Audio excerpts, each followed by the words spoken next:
आप सभी को सादर नमस्ते और आर्य समाज के साप्ताहिक सत्संग में आप सबका बहुत बहुत स्वागत है। ओम सहनावतु सहनौ भुनक्तु सह वीर्यं करवावहै तेजस्विनावधीतमस्तु मा विद्विषावहै। ओम शांति शांति शांति। आज मैं आप सबके सामने ऋषि वाल्मीकि द्वारा रचित जो रामायण है उसके कुछ प्रसंग लूँगी, विशेषकर आरण्य कांड से, क्योंकि वो मैं पिछले कुछ दिनों में उसका अध्ययन कर रही थी और उसको हम आज के संसार की स्थिति, अपनी व्यक्तिगत स्थिति, उन सब से जोड़ने का प्रयास करेंगे और उससे हमें क्या शिक्षा मिलती है, हम कैसे चल सकते हैं। और ये एक सीरीज ऑफ शायद लेक्चर्स हम इसको बना सकते हैं, जो मैंने पेपर में आपको दिए हैं, तो वो हम हर आगे के उनमें देखते रहेंगे। तो सबसे पहले प्रश्न उठता है कि हम रामायण, महाभारत आदि ग्रंथों का अध्ययन क्यों करें, है ना। ये ऐतिहासिक ग्रंथ हैं। हम सब जो हैं वो एक लक्ष्य को लेके चल रहे हैं। अंतिम लक्ष्य, जो आध्यात्मिक लोग हैं उनका लक्ष्य, अंतिम लक्ष्य है कि मोक्ष की प्राप्ति करना। और मोक्ष प्राप्ति के बहुत सारे ग्रंथ हैं जो हमें डायरेक्ट मोक्ष की शिक्षा देते हैं, जैसे कि योग दर्शन है, सारे दर्शन शास्त्र हैं, उपनिषद है। तो हम उनको ही क्यों ना पढ़ें, हम जो यहाँ पर इकट्ठे हुए, हमको रामायण पढ़ने का क्या आवश्यकता है। तो इसमें कुछ बातें मैं सामने रखूंगी। एक तो जो रामायण है उसका आधार सत्य और धर्म है। जब वाल्मीकि जी रामायण लिख रहे थे तो सर्ग 2 में पहले सर्ग के दूसरा सर्ग है, जो पहला कांड बालकांड का, उसमें नारद जी कहते हैं कि हे वाल्मीकि, इस काव्य में तुम्हारी वाणी कहीं भी असत्य नहीं होगी। तुम पुण्यदायिनी श्लोकों में बद्ध और मनोहर राम कथा की रचना करो। जब तक पर्वत, नदियां और यह धरती स्थिर रहेंगे तब तक राम की कथा संसार में गूंजती और जीवित रहेगी। तो कोई भी चीज जिसका आधार सत्य और धर्म हो, वो जब तक संसार चलेगा वो चीज शाश्वत हो जाती है उसके अनुसार। तो अगर हम ये कथा पढ़ते हैं और उसके अनुसार हम राम का जीवन क्यों शाश्वत है, आज भी क्यों प्रासंगिक है, क्योंकि वो सत्य और धर्म पर टिका हुआ था। और उनकी कथा का अगर हम अनुसरण करेंगे तो हम भी उसी रास्ते पे चल सकते हैं। अब ये रामायण और महाभारत हमारे में दो ऐसे, एक में मर्यादा पुरुषोत्तम श्री रामचंद्र जी और एक में श्री योगीराज श्री कृष्ण जी का चरित्र बताया गया है, जो भारत देश के ऐसे महापुरुष हुए जिनकी गाथा जन्मों जन्मों तक शाश्वत है और गाई जाती है और उनका हमें अनुसरण करना चाहिए।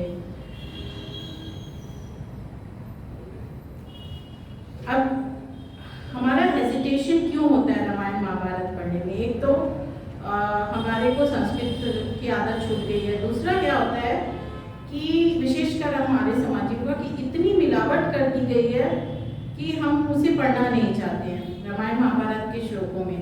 पर मैं आपको एक चीज़ बोलना चाहूँगी कि अगर हम ध्यान से पढ़ें तो आपको मिलावटी श्लोक, अगर आपने सत्यार्थ प्रकाश पढ़ा है, आप आर्य समाज के सिद्धांतों पे चल रहे हैं, तो आपको मिलावटी श्लोक समझ में आ जाएंगे। उनको आप हमें हटा दीजिए। और रामलाल कपूर जी के आपने बताया था एक बार, नरेंद्र जी, वहाँ उस ट्रस्ट से पुस्तक जो छपी है वो बहुत अच्छी है। उसमें श्लोक वाइज श्लोक हिंदी में ट्रांसलेशन है और उसमें ये भी बताया गया है कि कौन से श्लोक प्रक्षिप्त हैं। इवन अरण्य कांड में ऐसे प्रसंग आते हैं जो हमको साफ पता चलता है कि तो हो ही नहीं सकता है, तो हम उन्हें हटा सकते हैं। पर इसकी वजह से ये नहीं होना चाहिए कि हम उसे पढ़ें ना, क्योंकि और दूसरा एक कारण हो जाता है कि राम और कृष्ण को एक बहुत बड़ा वर्ग जो है अवतार मान लेता है। तो सारी कथाओं को ऐसे कर दिया जाता है कि जैसे हम उसे अचीव नहीं कर सकते हैं। वो तो ईश्वर थे, ईश्वर ही अचीव कर सकता है वो सब जो उन्होंने काम किए, परंतु यह सत्य नहीं है। एक और बड़ा कारण है कि हमें ये ग्रंथ पढ़ने चाहिए कि जैसे अगर आप एग्जाम्पल लीजिए, आप फिजिक्स नहीं आती, आपको क्वांटम थ्योरी समझनी है। अब क्वांटम थ्योरी की आप फिजिक्स की बुक उठाएंगे तो आपको कुछ नहीं समझ में आएगा। आप अगर डायरेक्टली उपनिषद उठा लें, दर्शन ग्रंथ उठा लें, तो आपको नहीं समझ में आएगा। लेकिन अगर आप कोई साइंस फिक्शन मूवी देखें, मैट्रिक्स देखें, इंसेप्शन देखें, जिनका आधार मेटाफिजिक्स है, जिनमें कई बातें आज बताई गई हैं और वो बाद में सच हो जाती हैं। उनके जो कॉन्सेप्ट्स हैं, उनके थ्रू हमें कॉन्सेप्ट्स की समय क्या है, सृष्टि क्या है, हमें अच्छे से समझ आते हैं, हम उन्हें ग्रहण कर पाते हैं। कई बातें सच नहीं होती हैं उसमें। तो मैं ये एनालॉजी इसलिए ले रही हूँ कि हमें ये नहीं सोचना चाहिए कि राम की कथा है, और प्रॉब्लम यही हुई है कि राम की कथा इस तरह बांट दी गई है ना कि उसमें हमारे छोटे छोटे जो सीखे हैं वो कहीं से वो मिट गए हैं। और हम प्रयास करेंगे कि ओरिजिनल वाल्मीकि रामायण को पढ़ें और उसमें से ये सीखें हमें आज की डेट में क्या मिलती हैं, उनको कैसे प्राप्त करें। अब अगर आप एग्जाम्पल लीजिए, क्या कठिनाई आती है। योग दर्शन में बोला है कि अहिंसा का पालन करो, सत्य का पालन करो, अस्तेय मत करो, अस्तेय का पालन करो, अपरिग्रह का पालन करो। अब ये सब बातें तो हमें पता है, हाँ, ब्रह्मचर्य का पालन करो। लेकिन रामायण के पात्रों में हम ये बातें घटती हुई देखते हैं कि सत्य का पालन, हम कभी कह सकते हैं कि नहीं जी सत्य का पालन तो करना चाहिए, पर उस परिस्थिति में हम नहीं कर सकते सत्य का पालन। और जब हम देखते हैं कि रामचंद्र जी ने हर परिस्थिति में सत्य का पालन किया, तो एग्जाम्पल बन जाते हैं हमारे सामने कि हाँ, हम भी हर परिस्थिति में सत्य का पालन कर सकते हैं, धर्म का पालन कर सकते हैं, ब्रह्मचर्य कर सकते हैं। रामचंद्र जी के ऐसा नहीं था, उनके जीवन में बहुत सारे दुख आए और वो बहुत दुखी भी होते हैं। अरण्य कांड में जब सीता जी का अपहरण हो जाता है, वो इतने ज्यादा दुखी होते हैं कि आपको लगेगा कि वो आम इंसान थे क्या? नहीं, दुखी होना अलग बात है। उस दुख से आप कितनी जल्दी बाहर आते हो, उस दुख से आप क्या प्रेरणा लेके, क्या डायरेक्शन लेके अपने जीवन को चलाते हो, वो इम्पोर्टेंट है। इसलिए उनको दुखी होते हुए भी दिखाया है। हमारे जीवन में भी दुख आते हैं, पर क्या उन दुखों से हम क्या कर लेते हैं? हम क्या गलत रास्ते पे चले जाते हैं? या दुख इतना मतलब दुखों में सालों साल बिताए जा रहे हैं, उसी दुख में हट ही नहीं रहे, उस दुख से लेटिंग गो ही नहीं करने दे रहे हैं। तो वो सब बातें हमें सीखने को मिलती हैं। तो अगर हम रामायण को देखें तो उसमें दो एक्सट्रीम्स हैं।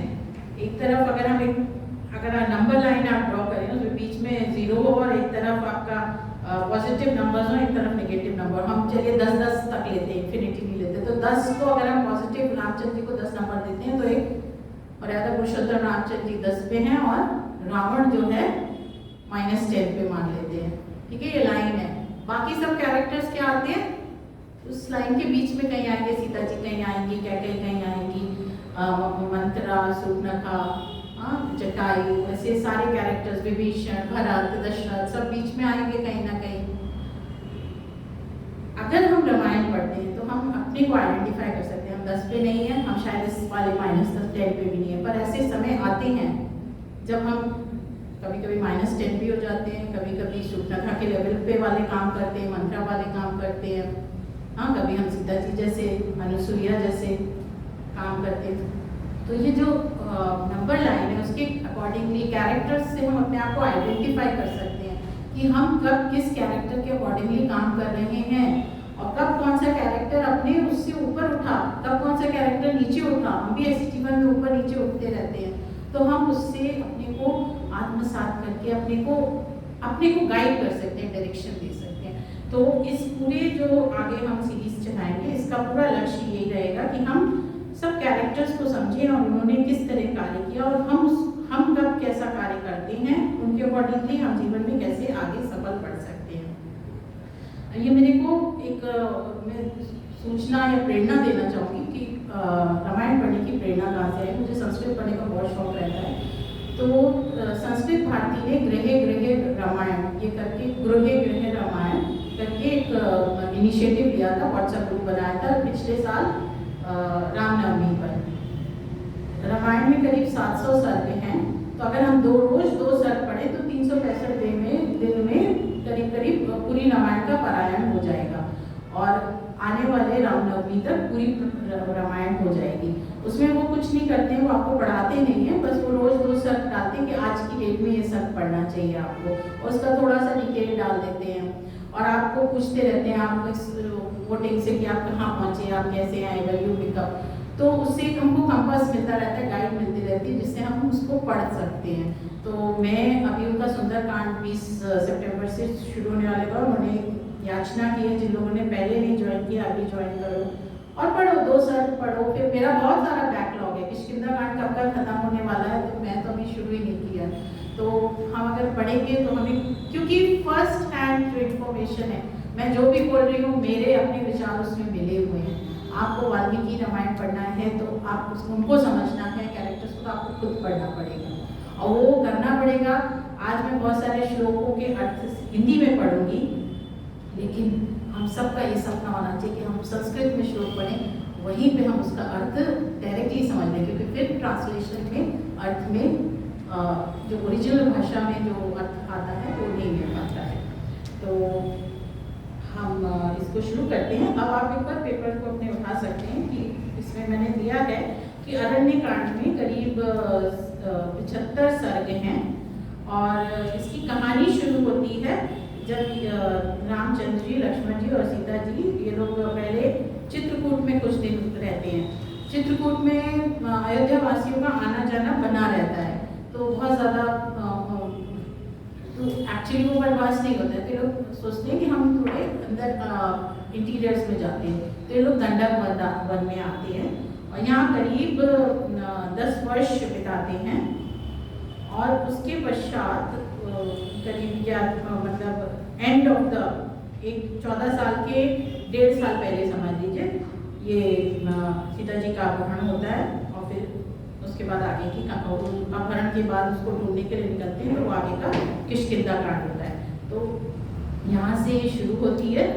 इसमें मैंने जो आपको पेपर्स दिया है उसमें आपको 1 2 3 4 5 6 ऐसे दिखाई दे रहा होगा। तो जो पहला है सीता राम जी का संवाद एक है, वो उसको मैं लूँगी। फिर पंचवटी में शीतकाल धर्म पर ध्यान, वो लक्ष्मण जी और रामचंद्र जी पे बहुत ही छोटा सा संवाद है, लेकिन इतना महत्वपूर्ण और इतना शिक्षा लेने वाला है। फिर सूर्पनखा की किस तरह असत्य वाणी, मारीच का प्रसंग कि किस तरह वो, तो आजकल जो फेक नैरेटिव्स चलते हैं ना, वो पूरा इसमें आता है कि कैसे फेक नैरेटिव को सूर्पनखा चलाती है। फिर मारीच जो है, फेक वीडियोस आते हैं ना आपके, मारीच क्या था, स्वयं बन के फेक वीडियो ही तो था। तो इस तरह की लुभावनी बातें। फिर जटायु का बहुत सुंदर प्रसंग है कि आम व्यक्ति था। आज हमारी सेना में कितने सारे लोग हैं, हम लोग कितने सारे लोग होते हैं जो समय आने पर अपने से ऊपर उठकर एक उच्च आदर्श प्रस्तुत करते हैं, राइट। जटायु उसका प्रतीक है कि उसको पता था मैं मर जाऊंगा, लेकिन मुझे धर्म की रक्षा करनी है और इस कार्य में वो हेल्प करता है कि वो विलंब कर देता है, वो मतलब देरी हो जाती है, रावण बहुत खींच जाता है। तो उस तरह के ये रामचंद्र जी को बाद में क्लूज मिलते हैं कि कैसे कैसे आगे बढ़ना है। फिर एक लक्ष्मण का परामर्श कि लक्ष्मण जब रामचंद्र जी बहुत दुखी हो जाते हैं तो लक्ष्मण उनकी काउंसलिंग करते हैं। बहुत ही सुंदर ये प्रसंग है। मैंने ये प्रसंग लिए हैं, इनके अलावा भी बहुत सारे अंदर प्रसंग आ सकते हैं, तो हम वो धीरे धीरे देखेंगे। आइए तो सबसे पहले हम चलते हैं जो सीता जी और रामचंद्र जी का संवाद है। तो क्या होता है कि जब ये लोग वन में प्रवेश करते हैं तो बहुत सारे ऋषि मुनि आते हैं और रामचंद्र जी से वो निवेदन करते हैं कि आप जो है राक्षसों से हमारी रक्षा कीजिए। तो मैं जरा संस्कृत के जो हिंदी अर्थ हैं उनको पढ़ूंगी, क्योंकि उससे पढ़ने से हमारा एक संस्कार बनता है। अगर मैं स्टोरी वाइज सुनाती हूँ तो वो संस्कार नहीं बनेगा, इसके जो वर्डिंग्स है ना उससे संस्कार बनते हैं। तो कहते हैं वो, ये धर्मात्मन यश और पराक्रम के लिए आप त्रिलोक में प्रसिद्ध हैं। रामचंद्र जी को कह रहे हैं मुनि लोग, पिता की आज्ञा का पालन तथा सत्य आपके अंदर पूर्ण रूप से विद्यमान है। आप जैसे धर्मात्मा और धर्मवत्सल और धर्मज्ञ, धर्मात्मा, धर्मवत्सल और धर्मज्ञ को प्राप्त कर अर्थी होने के नाते हम कुछ कहना चाहते हैं, आप हमें क्षमा करें। हे राजन, उस राजा को महान पाप का भागी बनना पड़ता है जो प्रजा की आय का 6वां भाग लेता है, परंतु राजा प्रजा की पुत्रवत रक्षा नहीं करता है। अपने शासन में रहने वाले संपूर्ण प्रजा को अपने पुत्र प्राणों के समान और प्राणों अधिक समझता हुआ जो सावधान होकर रक्षा करता है, उस राजा की इस संसार में शाश्वत कीर्ति बढ़ती है। हे राजा, कंदमूल फल खाकर तपस्वी लोग जिस राजा के राज्य में तपस्या करते हैं और धर्मानुकूल जहाँ की प्रजा होती है और उसकी रक्षा होती है, वह राजा उन तपस्वियों के पुण्य के चौथे भाग का भागी होता है। तो क्या कह रहे हैं कि अगर हमारे एक तो कि अगर आप कर ले रहे हो तो राजा का कर्तव्य है कि रक्षा करना, और दूसरा अगर हमारे तपस्वी जो हम लोग होते हैं, जो साधु संत होते हैं, उनका जो उसका जो पुण्य है उसकी भागी हम सब बनते हैं। तो अगर क्योंकि खुशहाली रहेगी, खुश रहेंगे तो सब लोग अच्छा ही पुण्य और पुण्य बढ़ेगा, सबको पुण्य मिलेगा।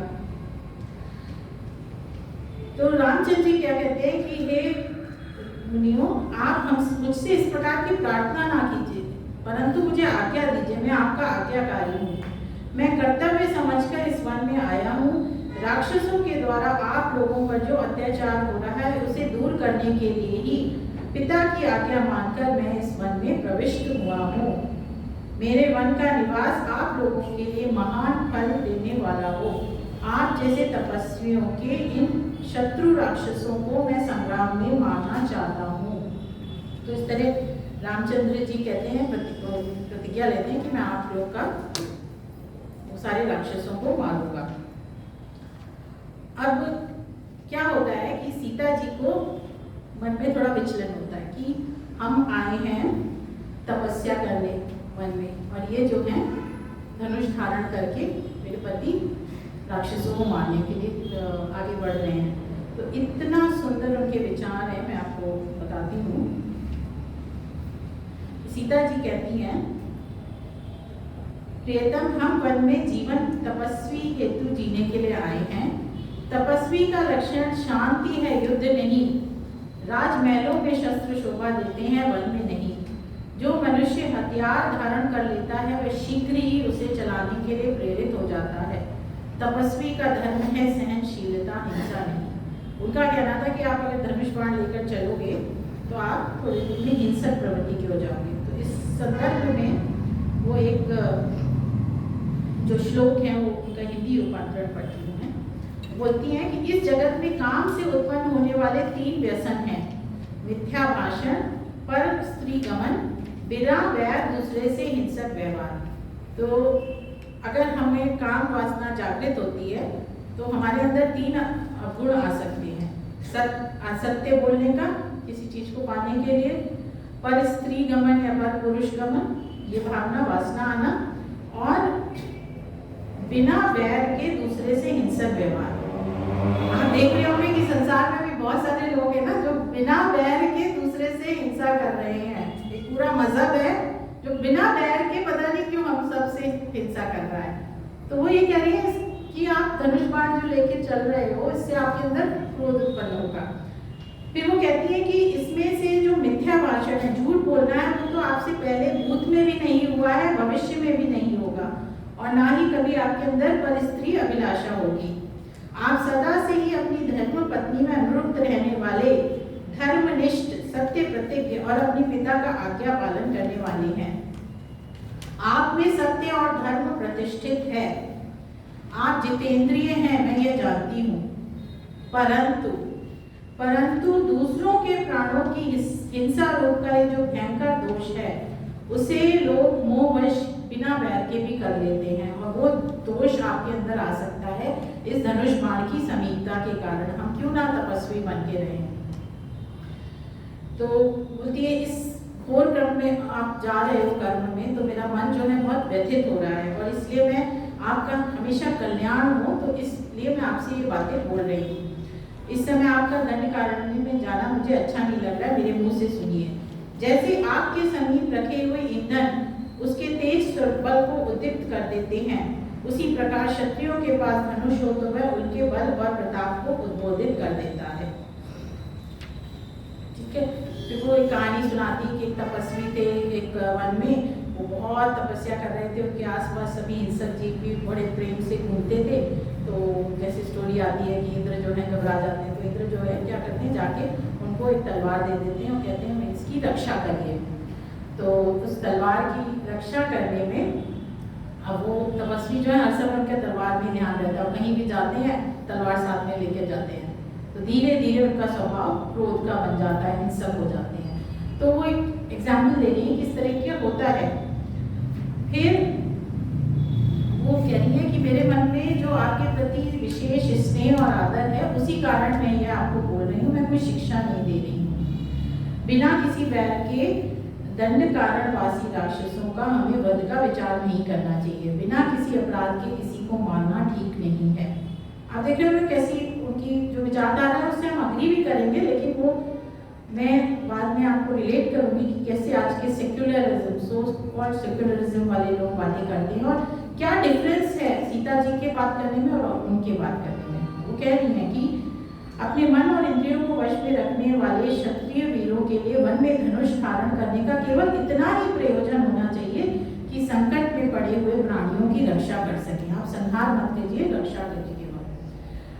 और फिर बहुत अच्छा एक श्लोक है, क्वच्च शस्त्रम क्वच्च वनम क्वच्च शास्त्रम तपः क्वच्च, कि कहाँ शस्त्र धारण करना, कहाँ वनवास, कहाँ क्षत्रिय का हिंसा में कठोर कर्म और कहाँ सब प्राणियों पर दया करना। तो ये तो शोभा नहीं देता, ये जो अभी हमारी परिस्थिति है इसमें बिल्कुल आपको नहीं करना चाहिए।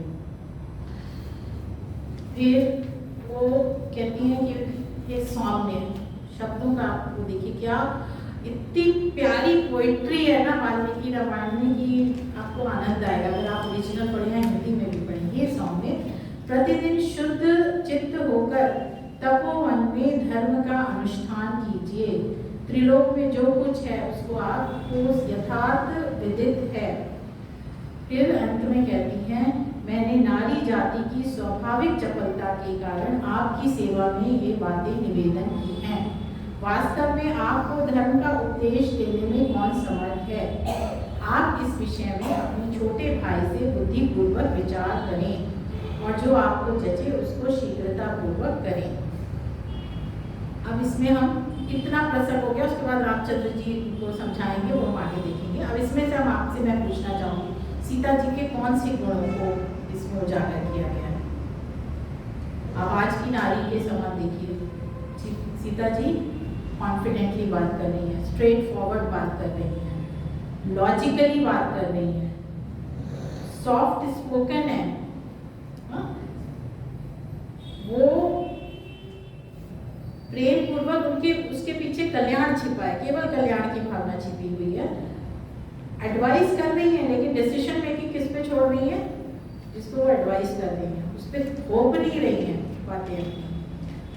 और उनकी बातों से ये भी लग रहा है कि आप विचार कर लीजिए, मैं तो आपके साथ हूँ हर परिस्थिति में। कहीं ये नहीं करें आप मेरी बात नहीं मानेंगे तो मैं तो अलग तपस्या करने जा रही हूँ, राइट। फिर आत्मसमर्पण, प्रेम, ये सब भावनाएं उत्पन्न हो रही हैं और वो एकदम लॉजिकल बात कर रही है कि 3 बुराई आ सकती हैं। काउंसलिंग का ढंग देखिए, एडवाइस करने का ढंग, 3 बुराई आ सकती है, उनमें से 2 बुराई तो आपको आ ही नहीं सकती है ना। एक होता है कि आप ब्रेकिंग आइस कहते हैं ना, कि या किसी को दूसरे को रिसेप्टिव बनाना, तो उसकी पहले थोड़ी सी तारीफ करना बहुत जरूरी है, तब वो रिसेप्टिव बनता है। तो कितना बड़ा मनोविज्ञान छिपा है एक एक श्लोक के अंदर, एक एक जो क्रम चल रहा है। ऐसे नहीं कि रैंडमली लिख दिया गया है, क्योंकि आप देखिए हमारा आज का खान पान, वेशभूषा, रहन सहन, व्यवसाय सब बदल गए हैं, पर क्या नहीं बदला है, हमारा मन नहीं बदला है। हमारे संबंधों में, हमारे जो गहराई में चीजें हैं वो नहीं बदलेगा कभी ना। इसलिए ये शाश्वत ग्रंथ हो जाते हैं जो इस लेवल पे बात करते हैं। फिर एक जो वो बात कहती है कि समीपता से हमारे को कैसे अफेक्ट करती है, संगति कैसे अफेक्ट करती है, एक जड़ चीज की संगति। इसीलिए हम कैसा पहनावा पहनते हैं, हम क्या खाते हैं, वो सब हमें अफेक्ट करते हैं। तो एक धनुष बाण तलवार की संगति तुम्हें हिंसक बना देगी, और ऐसा होता है ना। तो इस पॉइंट पे उनके अग्री करना हमें जरूरी हो जाता है कि वो कितनी गहराई से सोच रही है कि, और फिर हमारे को अपने को सोचना है कि क्या हमारे दिन भर की दिनचर्या में हमारी किन जड़ चीजों के साथ संगति है और किन चेतन लोगों के साथ संगति है, राइट। ये सोचना बनता है। छोटी छोटी बात है कि मैं ऐश्वर्य में कपड़े पहन रही हूँ कि मैं पहनना इसलिए पहन रही हूँ, राइट। किस अवसर में मैं क्या कपड़े पहन रही हूँ, मैं क्या खा रही हूँ, खाना है इसलिए खाना है। तो इस तरह की बहुत सारी अच्छी बातें इसमें प्राप्त होती हैं। अब हम आगे देखते हैं कि रामचंद्र जी उसका किस प्रकार उत्तर देते हैं और कैसे उन्हें कन्विंस करते हैं। तो रामचंद्र जी कहते हैं कि अपने स्वामी के प्रति भक्ति रखने वाली विदेह कुमारी सीता जी की यह बात सुनकर सदा धर्म में स्थित रहने वाले श्री रामचंद्र जी ने यह उत्तर दिया, देवी, धर्म को जानने वाली जनक किशोरी, तुम्हारा मेरे ऊपर स्नेह है। तुमने मेरे हित की बात की है। क्षत्रियों के कुल धर्म का उपदेश करती हुई तुमने जो कुछ कहा है वह तुम्हारे कहने योग्य है। तुम्हें कहना चाहिए, मैं उसे स्वीकार करता हूँ कि जो तुम कह रही हो मेरे हित के लिए कह रही हो, कल्याण के लिए कह रही हो, उसको आउटराइटली वो मना नहीं कर देते हैं। देवी, मैं तुम्हें क्या उत्तर दूं? तुमने पहले ही यह बात कि क्षत्रिय लोग इसलिए धनुष धारण करते हैं कि किसी दुखी को हाहाकार ना करना पड़े। वो कह रहे हैं कि तुमने पहले ही तो कह दिया कि क्षत्रिय लोगों को क्यों धनुष बाण धारण करना चाहिए, कि जिससे कि किसी को दुखी ना होना पड़े, किसी को परेशान नहीं होना पड़े। फिर तुम ऐसी बात क्यों कह रहे हो? सीते, दंडकारण्य में रहकर कठोर व्रत का पालन करने वाले वे मुनि बहुत दुखी हैं, इसलिए वे मुझसे शरणागत वत्सल जानकर वह स्वयं मेरे पास आए हैं। सदा वन में रहकर फल मूल का आहार करने वाले मुनि इन क्रूर कर्मा राक्षसों के कारण कभी सुख से नहीं रह पाते हैं। मनुष्यों के मांस में निर्वाह करने वाले ये भयानक राक्षस उन्हें मार डालते हैं। उन राक्षसों का ग्रास बने हुए वे दंडकारण्यवासी द्विज श्रेष्ठ मुनि हम लोगों के पास आके बोले कि प्रभु, हम लोगों पर अनुग्रह कीजिए। उनके मुख से निकली हुई इस प्रकार रक्षा की पुकार सुनकर और उनकी आज्ञा रूपी सेवा का विचार कर मैंने मन से यह बात की है कि मैं उनकी रक्षा करूंगा। मैंने प्रतिज्ञा की है। वो आए थे मेरे पास, आगे बहुत अच्छी बात बोलते हो। महर्षियों, वो क्या कह रहे हैं, महर्षियों से जो कह रहे, मैंने कहा, मैंने उनसे ये बात कही, महर्षियों, आप जैसे ब्राह्मणों की सेवा में मुझे उपस्थित होना चाहिए था, परंतु आप स्वयं ही मेरे पास याचना करने आए रक्षा के लिए। यह मेरे लिए लज्जा की बात है। तो कह रहे हैं कि मतलब मेरे लिए तो शर्म की बात है कि मुझे जाके आगे आप लोगों की रक्षा के लिए पहले पूछना चाहिए था, आप मेरे पास आ रहे हो। क्या आज की गवर्नमेंट ये करती है? आप अगर देखें, अभी 2 दिन परसों शायद एक बच्चों की से भरी बस टेढ़ी हो गई थी, उल्टी, पूरी उल्टी नहीं थी, काफ़ी टेढ़ी हो गई थी आउटर रोड पे कहीं पे, बेंगलुरु के आउटर में। बच्चे थे 9, 10, 11 साल के स्कूल के बच्चे, और वो टेढ़ी इसलिए हुई थी, सड़क इतनी खराब है कि वो इस साइड में गड्ढा ही है, तो वो शायद इसलिए टेढ़ी हो गई थी। वहाँ अक्सर टेढ़ी हो जाती हैं। फिर बच्चों को इमरजेंसी उससे निकाला गया, काफ़ी 2 दिन पहले की न्यूज़ है। ग्रेटर बैंगलोर जो क्या कहते हैं म्यूनिसिपैलिटी है, उसके हेड ने बोला ड्राइवर की गलती थी। मतलब एक दिन ऐसा हो जाएगा कि दिल्ली में अगर आप सांस लेके मर जाते हो तो कहा जाएगा आपने सांस ली, आपकी गलती थी। और यहाँ क्या श्री रामचंद्र जी कह रहे हैं कि मेरे लिए शर्म की बात है कि लोगों को मेरे पास आके बोलना पड़ रहा है, मेरे को ही जाना चाहिए था। तो कितना बड़ा एक संदेश है कि राजा को कैसा कार्य करना चाहिए और क्या हो रहा है आज की स्थिति में। फिर वो आगे कहते हैं कि दंडकारण्य में इच्छा अनुसार रूप धरने वाले बहुत से राक्षस रहते हैं, उनसे वो बहुत कष्ट पहुंचा रहे हैं। उन्होंने मुझसे कहा कि मुझसे मुझे रक्षा कीजिए। उन्होंने कहा कि ऋषि मुनि लोग क्या कह रहे हैं कि निष्पाप रघुनंदन, अग्निहोत्र का समय आने पर और पर्वतों के अवसर पर ये अत्यंत दुर्धर्ष मांसभोजी राक्षस हमें धर दबाते हैं। राक्षसों द्वारा आक्रांत होने पर हम तपस्वी सदा कोई आश्रय ढूंढते हैं, आप हमारे परम आश्रय हैं। फिर वो कहते हैं कि तपस्या के द्वारा प्रभाव से हम भी जो है इन राक्षसों का वध कर सकते हैं। हम तपस्वी हैं, हम भी इनको वध कर सकते हैं, परंतु चिरकाल से उपार्जित हुए हम तप को खंडित नहीं करना चाहते, क्योंकि हमने अहिंसा का व्रत लिया है और हम उन्हें श्राप देकर भी नहीं देना चाहते हैं कोई भी। तो आप जो है हमारी रक्षा कीजिए। देखिए वो कह रहे हैं कि हम अपनी रक्षा कर सकते हैं, लेकिन हम चाहते हैं कि आप राजा हो, आप हमारी रक्षा करो। अभी नेपाल में क्या हुआ, राजा रक्षा नहीं कर रहा है तो लोगों ने अपने हाथ में ले लिया जो भी करना था उन्हें। ऐसे बहुत सारी जगहों पे हो रहा है। तो ये जरूरी है, रक्षा का राजा का कर्तव्य है, नहीं तो लोग भी कर सकते हैं। यहाँ तपस्वियों की बात हो रही है, पर आम जनता में भी इतनी ताकत है कि वो कार्य कर सकती है, अपनी रक्षा कर सकती है।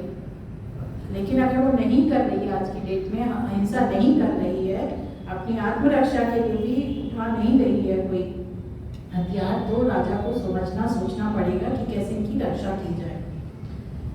तो मैंने यह मुनियों के सामने प्रतिज्ञा की और अब मैं जीते जी इस प्रतिज्ञा की मिथ्या नहीं कर सकता, क्योंकि सत्य का पालन मुझे सदा ही प्रिय है और इसके लिए मैं प्राण छोड़ सकता हूँ, तुम्हारा और लक्ष्मण का भी परित्याग कर सकता हूँ, किंतु अपनी प्रतिज्ञा को, विशेषकर ब्राह्मणों के लिए की गई प्रतिज्ञा को कदापि नहीं तोड़ सकता। इसलिए ऋषियों का रक्षा करना मेरे लिए आवश्यक कर्तव्य है। ऋषियों के कहे बिना ही मुझे उनकी रक्षा करनी चाहिए थी, और जब उन्होंने स्वयं कहा और मैंने प्रतिज्ञा भी कर ली, तो अब मैं उनकी रक्षा से कैसे मुंह मोड़ सकता हूँ। आगे के शब्दों को सुनिएगा, मतलब ट्रांसलेटेड है हिंदी में फ्रॉम संस्कृत, लेकिन शब्द बहुत अच्छे संस्कृत के ही शब्द हैं। सीते, तुमने स्नेह और सौहार्दवश जो मुझसे कहा, उन बातों से मैं बहुत संतुष्ट हूँ, क्योंकि जो अपना प्रिय ना हो उसे कोई हितकर उपदेश नहीं देता है। तुमने मुझसे जो कुछ कहा वो क्योंकि मैं तुम्हारा प्रिय हूँ और प्रेम और स्नेह के साथ, फ्रेंडशिप के साथ, सौहार्द के साथ बोला गया, मैं इससे संतुष्ट हूँ, मैं नाराज नहीं हूँ। परंतु मुझे जो करना है मैंने उसके लिए भी वो अपने तर्क देते हैं। और अगर हम देखें तो आज के कौन से ऐसे हीरो हैं, आज मतलब आप थोड़ा 200 वर्ष 300 वर्ष पहले से ले लीजिए, जिन्होंने इस तरह की प्रतिज्ञा की। कुछ के नाम मैं लेती हूँ, आप आइडेंटिफाई कर पाएंगे। गुरु गोविंद सिंह जी, गुरु अर्जुन देव जी ने, शिवाजी ने, इन सब ने क्या प्रतिज्ञा दी कि हम जो है रक्षा करेंगे, और उन्होंने प्रतिज्ञा का पूरा पालन किया। आइए हम इस प्रकरण में रामचंद्र जी का जो पॉइंट ऑफ व्यू है उसको देखते हैं। तो रामचंद्र जी कहते हैं कि मैं जो रक्षा करूंगा उसमें रक्षक हिंसा है, आक्रमण हिंसा नहीं है। और उनको विश्वास है कि वो इतना सत्य और धर्म पर अडिग हैं कि कभी भी यह मोह उनके अंदर नहीं आएगा कि वो मोह में आकर बिना किसी कारण के किसी का वध कर दें, हिंसा करते हैं। कोई मृग जा रहा है उसकी हिंसा करते हैं। और इन सब बातों से एक चीज और क्लियर होती है इस प्रकरण में कि वो कह रही है हमें तपस्वियों के समान रहना चाहिए, हमें किसी की हिंसा नहीं, वो एक्सट्रीम बात कर रही है। और रामचंद्र जी कह रहे हैं मैं केवल रक्षा के लिए करूँगा। इस सब से पता चलता है कि उन लोगों ने, वो रामचंद्र जी कंदमूल फल पे रहे हैं वन में, उन्होंने मांस भक्षण नहीं किया है। जैसा कि कई लोग कहते हैं ना जंगल में उन्होंने खाया था, तो ऐसा नहीं है। अगर ऐसी बात करती तो तपस्वियों की बात क्यों होती? तपस्वी तो नहीं रह जाते ना अगर आप खाते तो उन्होंने तपस्या पूर्वक जीवन व्यतीत किया है। अब सीता जी क्या कह रही है कि अगर हम धनुष बाण तलवार उठाते हैं, रखते हैं अपने पास, तो हम तपस्वी नहीं रह जाते हैं। और रामचंद्र जी क्या कह रहे हैं कि शस्त्र धारण करना तपस्या का, तप का अपमान नहीं है, बल्कि शस्त्र धारण करने से ही हमारा जो तप और यज्ञ है वो संभव होगा। जैसे आज के सेक्युलरिज्म वाले लोग क्या कहते हैं कि अगर हम हिंसा करने लगे हिंदू लोग तो हमारा हिंदुइज्म नहीं रहेगा, हिंदुइज्म जो है वो हमारा खत्म हो जाएगा, राइट। अगर उनको मतलब वो पहना दिया गया है कि हिंदू लोग जो है वो हिंसा कर ही नहीं सकते, करते हैं, आत्मरक्षा के लिए भी हिंसा नहीं करो। और तो वो जैसे सीता जी कह रही है, क्योंकि आप अगर ऐसा करोगे तो आपका तप भंग हो जाएगा। तो ऐसी बात होती है। रामचंद्र जी का क्या कहना है कि अगर हम रहेंगे ही तो तब क्या रहेगा ना, ब्राह्मण और तपस्वियों को रहना चाहिए, उनकी रक्षा के लिए तो हमें ये करना ही पड़ेगा। तो ये बात वो समझाते हैं। मतलब इसमें काफी दार्शनिक विवेचन है कि कब जो अहिंसा और कायरता के बीच में बहुत फाइन थिन लाइन है। हमारी अहिंसा हमारी कायरता नहीं बन जानी चाहिए, अहिंसा ही रहनी चाहिए, लेकिन वो कायरता नहीं बननी चाहिए। हमको ये इससे पता चलता है। तो रामचंद्र जी जो है वो अपना व्यक्तिगत धर्म निभाना कि मैंने प्रतिज्ञा की है, मैंने ऋषियों से वचन दिया है, मैं उस धर्म को निभाऊंगा। सामाजिक धर्म है कि हमें यज्ञ तप आदि इन सब की रक्षा करना है। और विश्व में अधर्म को बढ़ने देना ही सबसे बड़ा अधर्म है। तो अगर मौन हम रह जाते हैं तो वो भी एक अधर्मी कार्य है। तो ये जो दुष्ट का जो दमन करना है वो एक तरह से धर्म है। अब इसमें हम रामचंद्र जी का मनोवैज्ञानिक वो देखते हैं कि वो किस तरह बात करते हैं। तो वो कभी भी वो सीता जी के शब्दों को अस्वीकार नहीं करते हैं, बल्कि उनका भी तर्क देते हैं कि शस्त्र धारण करना तप का अपमान नहीं है, बल्कि उसकी तप की रक्षा करना है। फिर वो आगे कहते हैं कि सीता जी की जो करुणा भावना है अंदर, उसको स्वीकार करते हैं। अब जो सेक्युलरिज्म वाले आज की डेट के लोग हैं ना, वो करुणा भावना से नहीं बोलते हैं, वो उनके पीछे एक दूसरे तरह का क्या कहना चाहिए, द्वेष या स्वार्थ भाव है। अगर कोई करुणा भाव से कहता है हिंसा नहीं करो तो वो समझ में आती है, पर जो आज चल रहा है वो करुणा भाव नहीं है उसमें कहीं। और रामचंद्र जी जो है इस प्रकार बात करके करुणा और बल में दोनों में सामंजस्य स्थापित करते हैं कि कैसे सामंजस्य स्थापित हो।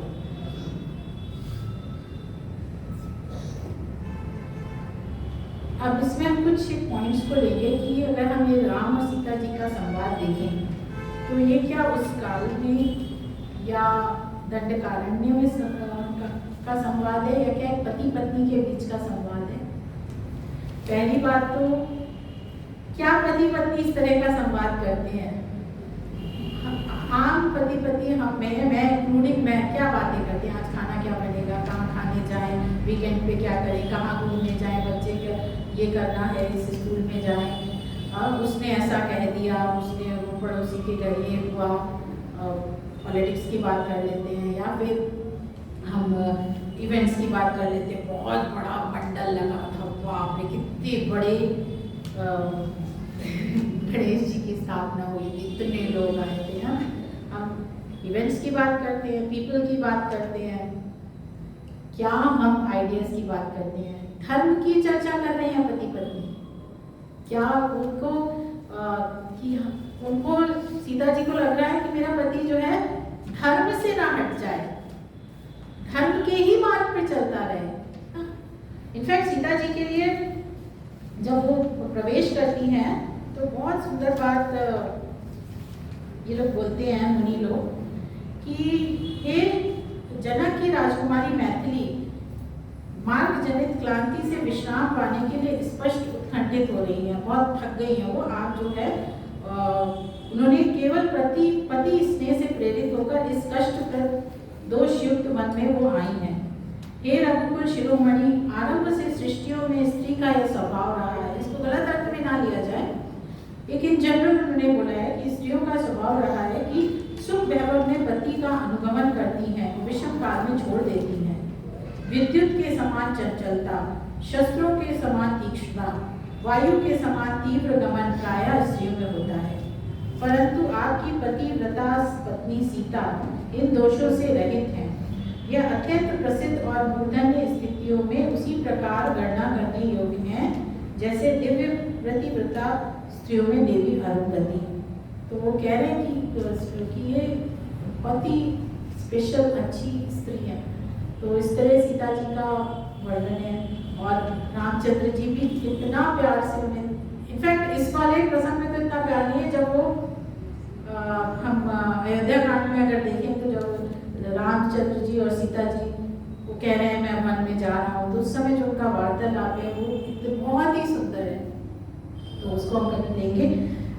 तो मैंने सोचा कि इस तरह मैं एक एक करके अरण्य कांड में जो आए, क्योंकि इसमें इंट्रोडक्शन होता है राक्षसों का, पहले भी हो चुका है बुरी प्रवृत्ति वाले मंत्र आदि का इंट्रोडक्शन, पर यहाँ पर भयंकर रूप से राक्षसों का इंट्रोडक्शन होता है। एक के बाद एक ऐसी ऐसी घटनाएं घटती जाती हैं। तो हमारे पास पूरा कैनवस है कि हम अपने को कहाँ पे आइडेंटिफाई कर सकते हैं, कब मैं सूर्पनखा बन गई, कब मैं खरदूषण, मारीच का कैरेक्टर बहुत इंटरेस्टिंग है। वो पहले रावण को बोलता है मत करो ये सब, तुमको किसने ये भड़का दिया है, राम की तारीफ करता है, परंतु वश वो रावण को नो भी नहीं बोल पाता है। तो हमारे पास भी बहुत सारे ऐसे लोग हैं, हमें पता है कि सत्य क्या है, कहाँ किस राह में हमें चलना चाहिए, राइट। हम कहते भी ये गलत हो रहा है, लेकिन फिर भी हम जो है गलत का ही साथ दे देते हैं, नो नहीं बोल पाते हैं। तो क्या मजबूरियाँ रहती हैं, हम अपने को किस कैरेक्टर के साथ कब आइडेंटिफाई कर सकते हैं, कहाँ आइडेंटिफाई कर सकते हैं। और अगर हम वो देखें कि रामचंद्र जी को हमने एक लाइन ड्रॉ करें, उसमें यहाँ 0 पॉइंट पे पॉजिटिव सारे, उसमें 10 पे रामचंद्र जी हैं, रावण -10 पे है, सारे कैरेक्टर्स बीच में हैं। तो उसमें कौन सा कैरेक्टर कहाँ है, उसको हम उसको एक नंबर दे सकते हैं, उससे हमें हेल्प मिलेगी और हम अपने को आइडेंटिफाई कर सकते हैं हम कब किस नंबर के अकॉर्डिंगली क्या कैरेक्टर बन गया और हम कहाँ गिरे कहाँ उठे। तो बहुत ही मुझे पढ़ने में बहुत अच्छा लगा। मैं केवल ये प्रेरणा दूंगी कि आप लोग भी ओरिजिनल टेक्स्ट को उठा के उसको पढ़िए, संस्कृत नहीं पढ़ सकते तो हिंदी में ओरिजिनल को पढ़िए, वो जो ट्रांसलेशन को, और इतनी सरल भाषा है ना, क्योंकि हमारे उपनिषद वगैरह गूढ़ पड़ जाते हैं, तो उसकी अपेक्षा सरल भाषा है, हमको ये प्रेरणा देते हैं। और ये डायरेक्ट मोक्ष का मार्ग नहीं बताएंगे, परंतु ये बहुत बड़ा साधन बन सकते हैं हमारे मोक्ष के मार्ग में, क्योंकि सरल है। हम इनको पढ़ के इनके राह में चल के मोक्ष मार्ग पर चल सकते हैं। बहुत बहुत